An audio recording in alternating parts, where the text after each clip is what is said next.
تعالوا بقى نعمل الجمال والعظمة دي يا جماعة. مهلبية الفواكه هنستخدم فيها 3 فواكه وهتطلع بجد خطيرة خطيرة وطعمها رهيب. انا حبيتها قوي قوي قوي، وكمان ممكن نعملها للاطفال الصغيرة بجد هيحبوها قوي، وكمان مغذية جدا ليهم. طبعا احنا عارفين ان الفاكهة مهمة جدا.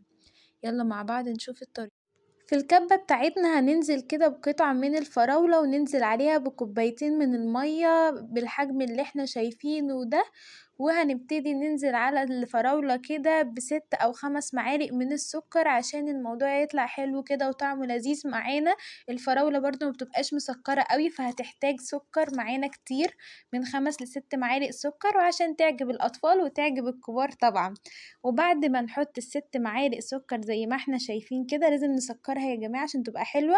هننزل بقى ب3 معالق من النشا، 3 معالق كبار كده. نملى المعلقة، ننزل بأول معلقة، وننزل بتاني معلقة، وننزل بتالت معلقة. النشا يا جماعة أهم حاجة في المهلبية طبعا، عشان هو اللي بيديها القوام. وبعد ما خلطناهم في الكبة بالشكل ده كده، هننزل بيهم في حلة، ونحط الحلة بقى بتاعتنا على النار لا هي هادية قوي ولا هي عالية قوي، متوسطة. واهم حاجة في المهلبية يا جماعة التقليب. لازم نقلب، نفضل نقلب فيها علشان لا تكتل معانا ولا تكلكع معانا ولا تلزق في الحلة، ويطلع قوامها حلو كده ويتاكل. شايفين؟ هنبتدي كده نقلب، وهتبتدي ان هي تجمد معانا كده ويبقى قوامها مظبوط وحلو. نقلب كده ونقلب بسرعة، ما نوقفش تقليب لغاية ما تكتل معانا وتبقى قوامها حلو كده. وانا بقى استخدمت هنا كاسات، انتوا استخدموا اللي انتوا عاوزينه، كوبايات، كاسات، طباق، اللي انتوا عايزينه. انا هنا استخدمت الكوبايات دي، وحطيت فيها اول طبقة معانا وهي طبقة الفراولة، واتبقى شوية استخدمتهم كده في كوبايات صغيرة.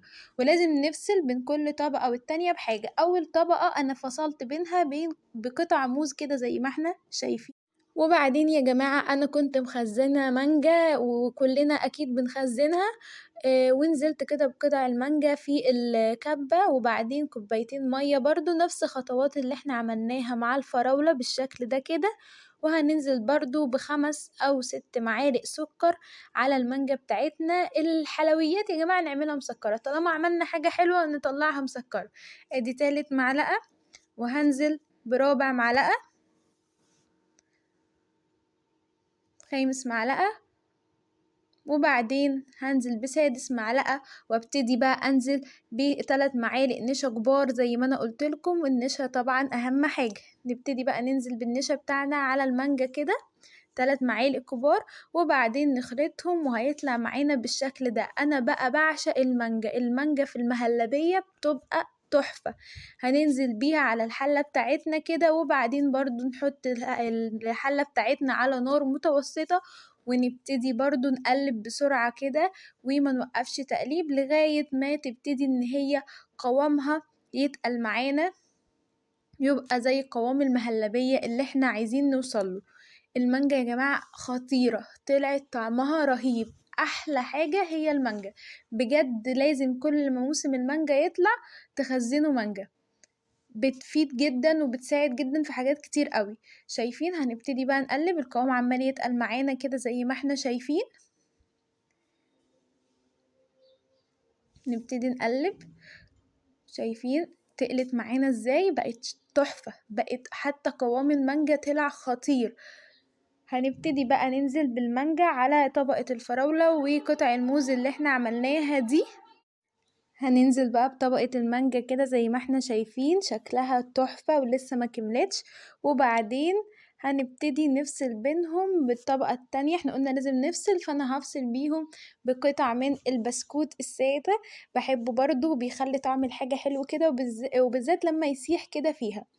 هننزل بقى بقطع موز في الكبة بتاعتنا، وبرده كوبايتين مية، وهنكرر نفس اللي احنا عملناه مع الفراولة ومع المانجا. وهننزل بقى بالسكر بتاعنا زي ما احنا شايفين كده. نفس الخطوات يا جماعة بنعملها مع اي فاكهة احنا عايزين ندخلها في المهلبية بتاعتنا. انتوا لو عايزين اي فاكهة تانية غير اللي انا عاملاها عادي جدا، بس انا بحب ال3 نكهات دول، والاطفال برضو بيحبوهم جدا، وخصوصا المانجا والموز والفراولة بتبقى تحفة. هننزل بقى ب3 معالق النشا بتوعنا، وبعد ما ننزل بالنشا هنضرب في الكبة بتاعتنا الخليط ده كله، وهيطلع معانا برضو بالشكل ده. الموز برضو طلع تحفة وطلع قوامه جميل. هننزل في الحلة، وبعدين هنحط الحلة بتاعتنا على نار متوسطة زي ما احنا شايفين كده، وهنبتدي نقلب زي كل مرة علشان القوام يتقل معانا، ونقلب برضو مش بسرعة قوي علشان ما يدلقش مننا على البوتاجاز، ونبتدي ان احنا نقلب كده لغاية ما القوام برضو يتقل معانا ويدينا طبقة المهلبية، قوام المهلبية اللي احنا عايزينه. بصوا القوام بتاع الموز برضو طلع تحفة. انا قلت برضو احط على البسكوت كده قطع من الفراولة اتبقت كده فحطيتها، وبعدين هنزل بقى بالموز اللي هو اخر طبقة معانا زي ما احنا شايفين كده. بجد هتطلع خطيرة خطيرة، هتحبوها قوي وهتحبوا طعمها، وكمان الاطفال هيموتوا فيها هيعشقوها. بصوا بقى الجمال، بصوا الحلاوة. طبعا مش هنقفلها كده، هنحط كده شوية من الفراولة فوق عشان تدي منظر احسن واجمل.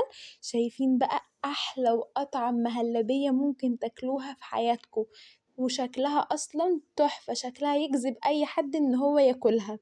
وبالهنا والشفا على قلبكم، واتمنى ان انتوا تعملوا لي لايك وسبسكرايب. باي باي.